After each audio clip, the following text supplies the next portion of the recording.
S yes yes yes yes ಅವನಜಿ ಇದು ಬೇಕಾಗಿರೋದು ನಮ್ಮ ಆರ್ ಸಿ ಬಿಗೆ. ಮಿರಾಕಲ್ಸ್ ಡೂ ಹ್ಯಾಪನ್ ಅಂತ ಅದಕ್ಕೆ ತಿಂಗಳುಗಟ್ಟಲೆಯಿಂದ ಹೇಳ್ತಾ ಇರೋದು ನಾನು. ಮಿರಾಕಲ್ ಮತ್ತೆ ಆಗಿದೆ ಆರ್ ಸಿ ಬಿ ಪರವಾಗಿ. ಈ ಮ್ಯಾಚು ಕೂಡ ಹೋಗಿದೆ. ಡೆಲ್ಲಿ ಕ್ಯಾಪಿಟಲ್ಸ್ ಗೆದ್ದು ಇವಾಗ ರಾಜಸ್ಥಾನ್ ರಾಯಲ್ಸ್ನ ಅಫಿಷಿಯಲಿ ಕ್ವಾಲಿಫೈ ಮಾಡಿಸ್ಬಿಟ್ರು. ನೋಡಿ ಹೆಂಗಿದೆ ಅಂತ. ರಾಜಸ್ಥಾನ್ ರಾಯಲ್ಸ್ ಮೂರು ಸೋತಿದ್ದಾರೆ, ಹ್ಯಾಟ್ರಿಕ್ ಸೋತಿದ್ದಾರೆ. ಬಟ್ ಆದರೆ ಇವ್ರು ಗೆದ್ದಿರೋದ್ರಿಂದ ಅವರು ಕ್ವಾಲಿಫೈ ಆಗಿದ್ದಾರೆ. ಸ್ಟಾರ್ಟಿಂಗ್ ಎದ್ಕೊಂಬಂದಿದ್ರಿಂದ ಹಂಗೆ ಬಂದ್ಬಿಟ್ಟು ಕ್ವಾಲಿಫೈ ಆಗ್ಬಿಡಲಿ ರಾಜಸ್ಥಾನ್ ರಾಯಲ್ಸ್ ಅವರು. ಏನು ಗುರ್ರಿ ಇವತ್ತು ಇದ್ದಿದ್ದು ಮ್ಯಾಚು ಬಾಯಿಗೆ ಬರ್ಸ್ಬಿಟ್ರಲ್ಲ ಹಂಗೆ ಹರ್ಷದ್ ಖಾನ್. ಒಟ್ನಲ್ಲಿ ಮಜಾ ಅಂತೂ ಇತ್ತು ಇವತ್ತು ಮ್ಯಾಚಲ್ಲಿ. ಇವತ್ತೇನೋ ಲಕ್ನೋ ಸೂಪರ್ ಜೈಂಟ್ಸ್ ಗೆದ್ದಿತ್ತು ಅಂದರೆ ಒಂದು ಹೋಪ್ ಇರೋದು, ಇಲ್ಲ ಕ್ವಾಲಿಫೈ ಆಗ್ಬೋದು ಅಂತ. ಬಟ್ ಇವಾಗ ಲಕ್ನೋ ಸೂಪರ್ ಜೈಂಟ್ಸ್ ಅವರಿಗೆ ಹೋಪು ಗೀಪು ಎಲ್ಲ ಇವತ್ತೇ ಕಾವಿಲ್ಲ. ಇವಾಗ 18ನೇ ತಾರೀಕು ಮೇ 18ನೇ ತಾರೀಕು ಎಲ್ಲ ಫೋಕಸ್ಸು ಮಡಗಬೇಕಷ್ಟೇ. CSK versus RCB match decide ಆಗುತ್ತಾ ಆಗೋದಿಲ್ವ ಅಂತ ಒಂದು ಕ್ಯೂರಿಯಾಸಿಟಿ ಇತ್ತು. LSU 2 ಮ್ಯಾಚ್ ಗೆದ್ಬಿಟ್ಟು ಅವ್ರು ಕ್ವಾಲಿಫೈ ಆಗೋಗ್ಬಿಡ್ತಾರೆ ಅನ್ನೋ ಒಂದು ಇದಿತ್ತು ತಲೆಯಲ್ಲಿ. ಏನೋ ಇತ್ತು, ಓಡ್ತಿತ್ತಲ್ಲ. ಇವಾಗ LSU ಅವ್ರು ಒಂಥರ ಔಟ್ ಆಗಿದ್ರು. ಇನ್ನೂ ಚಾನ್ಸ್ ಇದೆ, ಅದೇನೋ ಚಾನ್ಸ್ ಇದೆ. ಅದೆಲ್ಲ ಫಸ್ಟ್ ಬಂದ್ಬಿಟ್ಟು ಡಿಸ್ಕಸ್ ಮಾಡೋಣ. ಸೊ ಇವಾಗ ಮೈನ್ ಕಂಟೆನ್ಷನಲ್ಲಿರೋದು ಯಾರು ಅಂತಂದರೆ ಅದು 3 ಟೀಮು ಕ್ವಾಲಿಫೈ ಆಗೋದಕ್ಕೆ. SRH, CSK ಆ್ಯಂಡ್ RCB ಇನ್ನು 2 ಸ್ಥಾನಕ್ಕೆ ಇಷ್ಟು ಟೀಮ್ಗಳು 3 ಟೀಮ್ಗಳು ಒದ್ದಾಡ್ತಾ ಇರ್ತವೆ. ನೋಡೋಣ ಅದೇನಾಗುತ್ತೆ ಕತೆ ಅಂತ. ಏನು ಗುರು ಇತ್ತು ಇವತ್ತು match. Lucknow super Giants KL Rahul ಇವತ್ತು ಸಿಕ್ಕಾಪಟ್ಟೆ ಒಂಥರ ಮಿಸ್ಚಾರ್ಜ್ ಮಾಡಿದ್ರು ಅಂತ ಹೇಳಬೇಕು ಟಾಸಲ್ಲಿ. ಇಲ್ಲಿ ಅರುಣ್ ಜೇಟ್ಲಿ ಚೇಸ್ ಮಾಡೋವಂಥ ಟೀಮು ಗೆದ್ದಿರೋದು ಕಮ್ಮಿನೇ ಈ ಸೀಸನಲ್ಲಿ. ಸೊ ಮತ್ತೆ ಚೇಸ್ ಮಾಡೋದಕ್ಕೆ ಅಂತ ಒಪ್ಕೊಂಡ್ರು. ಜೊತೆಗೆ ಅವರ ಸ್ಟ್ರೆಂತನೇ ಫಸ್ಟ್ ಬ್ಯಾಟಿಂಗ್ ಆಗ್ಬಿಟ್ಟು ಟಾರ್ಗೆಟ್ ಕೊಟ್ಬಿಟ್ಟು ಡಿಫೆಂಡ್ ಮಾಡ್ಕೊಳ್ಳೋದೇ ಲಕ್ನೋ ಸೂಪರ್ ಜೈಂಟ್ಸ್ ಅವರ ಟ್ರೆಂಡು, ಜೊತೆಗೆ ಅವರ ಸ್ಟ್ರೆಂತು ಮುಂಚೆಯಿಂದನೂ ಕೂಡ. ಸೊ ಇವತ್ತು ಟಾಸ್ ಗೆದ್ಬಿಟ್ಟು ಒಂಥರ ಮಿಸ್ಚಾರ್ಜ್ ಮಾಡಿದ್ರು ಅಂತ ಹೇಳ್ಬೇಕು. ಇವತ್ತು ಬ್ಯಾಟಿಂಗ್ ತಗೊಂಡಿತ್ತು ಅಂದರೆ ಲಕ್ನೋ ಸೂಪರ್ ಜೈಂಟ್ಸಿಗೆ ಗೆದ್ದಿರ್ಬೋದಾಗಿತ್ತೇನೋ. ಏನು ಗುರು ಏನೋ ಲಕ್ನೋ ಸೂಪರ್ ಜೈಂಟ್ಸ್ ಅವ್ರ ಆ್ಯಂಗಲಲ್ಲಿ ಯೋಚನೆ ಮಾಡ್ತಾ ಇದೆಯಾ, ನಮಗೆ ಬೇಕಾಗಿದ್ದು DC ಅವ್ರು ಗೆಲ್ಲಬೇಕು ಅಂತಲ್ವ. DC ಗೆದ್ದಿದ್ದಾರೆ ಖುಷಿ ಪಡು ಅಂತ ಹೇಳ್ತೀರಾ. ಆದರೂ ಲಕ್ನೋ ಸೂಪರ್ ಜೈಂಟ್ಸ್ ಏನಕ್ಕೆ ಈ ಥರ ಕೊಲ್ಟಾಗಿ ಆಡ್ತಿದ್ದೀರಂತ ಗೊತ್ತಾಗ್ತಿಲ್ಲ. ಬರ್ತಾ ಒಂಥರ ರಾಯರ ಕೂತ್ರೆ ಕತ್ತೆ ಆಗೋ ಥರ ಪರ್ಫಾರ್ಮೆನ್ಸ್ನ ಕೊಡ್ತಿದ್ದಾರೆ. ಹುಚ್ಚನಾಗಿ ಹೊಡೆದ್ರು ಹಾಕೊಂಡು ಡೆಲ್ಲಿ ಕ್ಯಾಪಿಟಲ್ಸ್ ಅವರು ಫಸ್ಟ್ ಬ್ಯಾಟಿಂಗ್ ಆಡ್ಬಿಟ್ಟು 208 ರನ್ನು. ಯಾರು ಹುಚ್ಚನಾಗಿ ಹೊಡೆದಂಗೆ ಸ್ಟಪ್ಸು ಹಾಕೊಂಡು ಬಾಟಮಲ್ಲಿ ಬಂದ್ಬಿಟ್ಟು ನಾಯಿ ಹೊಡೆದಂಗೆ ಹೊಡಿದ್ರು. ಈ ಕಡೆ ಸ್ಟಾರ್ಟಿಂಗಲ್ಲಿ ಅಭಿಷೇಕ್ ಪುರಲು, ಇನ್ಫ್ಯಾಕ್ಟ್ ಫ್ರೇಜರು ಸ್ಟಾರ್ಟ್ ಮಾಡ್ಕೊಂತಾರೆ ಟೈಮಲ್ಲಿ ಟಕಾರ್ನಾಗ ಬಂದ್ಬಿಟ್ಟು ಡಕೌಟ್ ಆಗೋಗ್ಬಿಟ್ರು.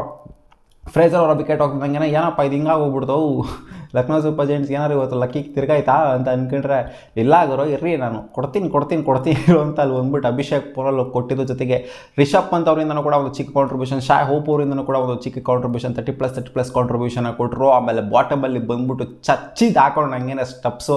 ಸೊ ಸ್ಟಪ್ಸ್ ಅವರ ಪರ್ಫಾರ್ಮೆನ್ಸಿಂದ, ಜೊತೆಗೆ ಅಭಿಷೇಕ್ ಪುರಲ್ ಅವರ ಪರ್ಫಾರ್ಮೆನ್ಸಿಂದ, ಆಮೇಲೆ ಇವರಿಬ್ಬರ ಚಿಕ್ಕ ಕಾಂಟ್ರಿಬ್ಯೂಷನ್ ಇಂದ 30+ ಕಾಂಟ್ರಿಬ್ಯೂಷನ್ ಇಂದ 208 ರನ್ನ ತಲುಪ್ತಾ ಇದ್ದಂಗೆನೇ ಬೌಲಿಂಗಲ್ಲೆಲ್ಲ ಒಂಥರ ಆರ್ಡಿನರಿ ಪರ್ಫಾರ್ಮೆನ್ಸ್. 200 ಹೊಡೆಸ್ಕೊಂಡಿದ್ದಾರೆ ಅಂತಂದರೆ ಇದೊಂಥರ ಆರ್ಡಿನರಿ ಪರ್ಫಾರ್ಮೆನ್ಸೇ.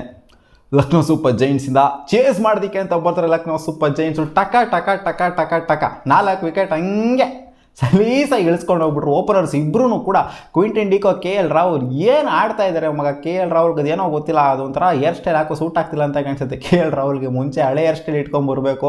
ಯಾಕೋ ಈ ಸೀಸನ್ ಫುಲ್ಲು ಊಸ್ಟ್ ಆಗಿಬಿಟ್ಟಿದ್ರು. KL ರಾಹುಲ್ ಮುಖಾನೇ ನೋಡೋಕ್ಕಾಗ್ತಿಲ್ಲ ಗುರು. ಇವತ್ತು ಆ್ಯಕ್ಚುಲಿ ಸಂಜೀವ್ ಅವರು KL ರಾಹುಲ್ ಅವರ ಓನರು, LSC ಅವರ ಓನರ್ ಯಾಕೋ ನಗು ಮುಖದಲ್ಲಿದ್ದರು ಇವತ್ತು. ಅವ್ರಿಗೆ ಗೆಲ್ಲಲ್ಲ ಅಂತ ಗೊತ್ತಾಗಿತ್ತು. ಬಟ್ ಆದರೂ ಕೂಡ ಏನಕ್ಕೆ ಸುಮ್ಮನೆ ಬೇಕು ಕಿರಿಗಳು, ಏನಕ್ಕೆ ಸುಮ್ಮನೆ ಸೋಷಿಯಲ್ ಮೀಡಿಯಾದಲ್ಲಿ ರೋಸ್ಟ್ ಮಾಡ್ತಾರೆ ಹಾಕೊಂಡು ಊರು ಬಾಗ್ಲು ಮಾಡ್ತಾರೆ. ಹೆಂಗಿದ್ರು ರಿಸಲ್ಟ್ ಗೊತ್ತು ನಮಗೆ, ಸುಮ್ಮನೆ ನಗಮಕ್ಕದಲ್ಲಿ ಇರೋಣ, ಏನಕ್ಕೆ ಸುಮ್ಮನೆ ಬೇಕಿವೆಲ್ಲ ಅಂತ ಅಂದ್ಕೊಂಡು ಸಂಜೀವ್ ಅವರು ನಕ್ಕಂಡು ಕೂತ್ಕೊಂಡಿದ್ರು. KL ರಾಹುಲಿಂದ ಅದೇನೋ ಒಂದು ಫ್ಲಾಪ್ ಸೀಸನ್ ಆಗೋಗ್ಬಿಟ್ಟಿದೆ. ಇದನ್ನೆಲ್ಲ ನೋಡ್ಬಿಟ್ಟು ವರ್ಲ್ಡ್ ಕಪ್ಪಿಗೆ ಸೆಲೆಕ್ಟ್ ಆಗಬೇಕು ಅಂತ ಖಂಡಿತ ಹೇಳೋದಕ್ಕೆ ಆಗೋದಿಲ್ಲ. KL ರಾಹುಲ್ ಮತ್ತೆ ಸ್ಟ್ರಾಂಗಾಗಿ ಕಮ್ಬ್ಯಾಕ್ ಮಾಡಲಿ ಅಂತ ಹೇಳಬೇಕು ಅಷ್ಟೇ. ಯಾವಾಗ ಕಮ್ಬ್ಯಾಕ್ ಮಾಡ್ತಾರೋ ಗೊತ್ತಿಲ್ಲ, ನೋಡೋಣ. ಆ ಕಟ್ಟಿಂಗು ಫಸ್ಟ್ ನೆಟ್ಟಿಂಗ್ ಮಾಡಿಸ್ಕೊಬರ್ಲಿ, ಲಾಂಗ್ ಏರ್ಸ್ ಎಲ್ಲ ಬೇಡ, ಶಾರ್ಟ್ ಏರ್ಸಲ್ಲಿ ಬರಲಿ. ಅವಾಗಲೇ KL ರಾಹುಲ್ ಚೆನ್ನಾಗಿ ಆಡ್ತಾರೆ. ಕ್ವಿಂಟನ್ ಡಿಕಾಕು ಈ ಸೀಸನ್ನು ಏನೂ ಇಲ್ಲ. ಕ್ವಿಂಟನ್ ಡಿಕಾಕ್ನು ಕೂಡ ದೀಪಕ್ ಕೂಡ ಬಂದರು, ಅವರು ಹೋದರು. ಈ top order completely collapse ಹೋಗಿರು.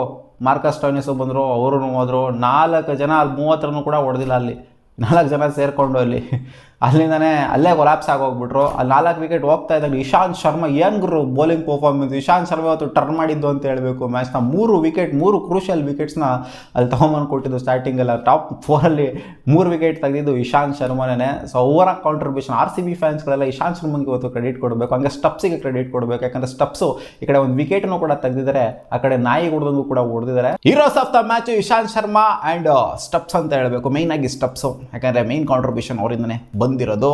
So ಏನು ಗುರು ಆಡಿದ್ದು ಇವತ್ತು ನಿಕೋಲಸ್ ಪೂರನ್ನು ಏನೋ ಒಂದು ಹೋಪ್ ಹುಟ್ಟಾಗೋದು. ಇಲ್ಲ ಗುರು ನಾನು ನಿಂತ್ಕೊಂಡು ಆಡ್ತೀನಿ, ಮ್ಯಾಚ್ ಮುಗಿಸ್ಕೊಂಡು ಕೊಡ್ತೀನಿ, ಯಾರು ಅವರೆಲ್ಲ ಔಟ್ ಆದ್ರೆ ಔಟ್ ಆಗಲಿ 4 ಜನ ಅವರು, ನಾನು ಇದೀನಿ ಇಲ್ಲಿ ಮಧ್ಯದಲ್ಲಿ ನಿಂತ್ಕೊಂಡು ಆಡ್ತೀನಿ, ತಲೆ ಕೆಡ್ಸ್ಕೊಳಕ್ಕೆ ಹೋಗ್ಬಿಡಿ ಅಂತ ಒಂದು ಹೋಪ್ನ ಹುಟ್ಟಾಕಿದ್ರು. ನಿಕೋಲಸ್ ಪೂರನ್ ಆಡ್ತಾ ಇರಬೇಕಾದ್ರೆ ಇಲ್ಲ ಗುರು ಏನೋ ತೊಗೊಂಡೋಗ್ತಾರೆ ಮ್ಯಾಚ್ ಅನ್ನೋ ಥರ ಕಾಣಿಸ್ತಾ ಇತ್ತು.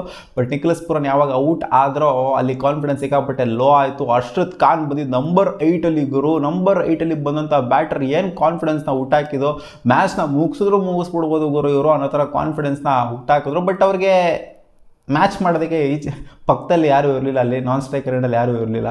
ಅಂದರೆ ಇಬ್ಬರು ಕೂಡ ಹೊಡಿಬೇಕಾಗಿತ್ತು ಆ ಥರ ಸಿಚುವೇಶನ್ನು. ಯಾಕಂದರೆ ರನ್ ರೇಟ್ ಮೇಲ್ಗಡೆ ಏರಿತ್ತು, ಹೊಡಿಲೇಬೇಕಾದಂಥ ಸಿನಾರಿಯೋ. ಲಾಸ್ಟ್ ಓವರ್ ಬೇರೆ 23 ರನ್ನು. ಆ್ಯಕ್ಚುಲಿ ಲಾಸ್ಟ್ 2 ಓವರ್ ಸಖತ್ತಾಗಿ ಮಾಡಿದ್ರು ಅಂತ ಹೇಳಬೇಕು. ಮುಖೇಶ್ ಕುಮಾರ್ ಮಾಡಿದ್ದು, ಜೊತೆಗೆ ರಸಿಕ್ ಅವ್ರು ಮಾಡಿದ್ದು over 19th and 20th over ರನ್ನೇ ಕೊಡಲಿಲ್ಲ. ಸೊ ಅದಕ್ಕಿಂತ ಹಿಂದೆ ರನ್ಸ್ ಬಂದಿತ್ತು. ಬಟ್ 90th and 20th ಓವರಿಂದ ಮುಖೇಶ್ ಕುಮಾರ್ ಜೊತೆಗೆ ರಸಿಕ್ ಮಾಡಿದ್ದು ಸಖತ್ ಓವರ್ನ ಮಾಡಿದ್ರು. ಬಟ್ ಇವರ ಪರ್ಫಾರ್ಮೆನ್ಸ್ನ ಮೆಚ್ಕೋಬೇಕು, ಎಲ್ಲರ ಕಣ್ಣು ಇವ್ರ ಮೇಲೆ ಇರುತ್ತೆ. ನೆಕ್ಸ್ಟ್ ಸೀಸನ್ ಮೆಗಾ ಆಕ್ಷನ್ ಬರ್ತಾ ಇರೋದ್ರಿಂದ ಅರ್ಷದ್ ಖಾನ್ ಅವರ ಪರ್ಫಾರ್ಮೆನ್ಸ್ನ ನೋಡಿರ್ತಾರೆ. ಸೊ ಒಬ್ಬ ಹೀರೋ ಉಟ್ಕೊಂಡಿದ್ದಾರೆ ಅಂತ ಹೇಳ್ಬೇಕು. ಒಂದು ಹೋಪ್ನ ಔಟ್ LSGಗೆ ಗೆಲ್ಲಬಹುದು ನಾವು ಕೂಡ ಅಂತ. ಇವತ್ತಿನ ಯೂಜ್ ಮಾರ್ಜಿನಲ್ಲಿ ಸೋರ್ತಿದ್ರು. ಇನ್ ಕೇಸ್ ಏನಾದ್ರು ಇವ್ರು ಆಡಿರಲಿಲ್ಲ ಅಂತಂದರೆ, ಅರ್ಷದ್ ಖಾನ್ ಅವರು ಚೆನ್ನಾಗಿ ಆಡಿರಲಿಲ್ಲ ಅಂತಂದರೆ. ಸೊ ಅಲ್ಟಿಮೇಟ್ಲಿ ಮ್ಯಾಚ್ನ ಸೋತಿರುವಾಗ 19ರಿಂದ ಸೋತಿದ್ದಾರೆ. LSG ಅವರು ಇಲ್ಲಿಂದ ಒಂಥರ ಗೇಟ್ ಪಾಸ್ ಸಿಕ್ತಂಗೆ ಈಚೆ ಕಡೆ ಕಳಿಸ್ತಾ ಇರಬೇಕು ಅವ್ರನ್ನ. ಬಟ್ ಆದರೂ ಒಂದು ಮಿರಾಕಲ್ ಆಗ್ಬೋದು ಅನ್ನೋ ಒಂದು ಪಾಸಿಬಿಲಿಟಿ ಇದೆ ಅಷ್ಟೇ. ಆ ಮಿರಾಕಲ್ ಆಗೋದಿಲ್ಲ ಅಂತ ಎಲ್ಲರಿಗೂ ಕೂಡ ಎವಿಡೆಂಟ್ ಆಗಿ ಗೊತ್ತು ಕಾನ್ಸ್ಟೇಬಲ್ ನೋಡ್ತು ಅಂದರೆ. ಸೊ ಓಕೆ, ನಿಮ್ಗೆ ಏನು ಅನ್ನಿಸ್ತು? ಎಲ್ಲ RCB ಪರವಾಗಿ ಆಗ್ತಾ ಇದೆಯಲ್ಲ, 18ನೇ ತಾರೀಕು ಡಿಸೈಡರ್ ಆಗ್ತಿದೆಯಲ್ಲ, ನಿಮ್ಗೆ ಏನು ಅನ್ನಿಸ್ತು? ಕಾಮೆಂಟ್ ಸೆಕ್ಷನ್ ಕಾಮೆಂಟ್ ಮಾಡಿ ತಿಳಿಸಿ. All are waiting for RCB versus CSK. ಅಷ್ಟೇ ಮಗ, ಸಿಗೋಣ ಮುಂದಿನ ವಿಡಿಯೋಲಿ ಗಾಯ್ಸ್. ಬಾ.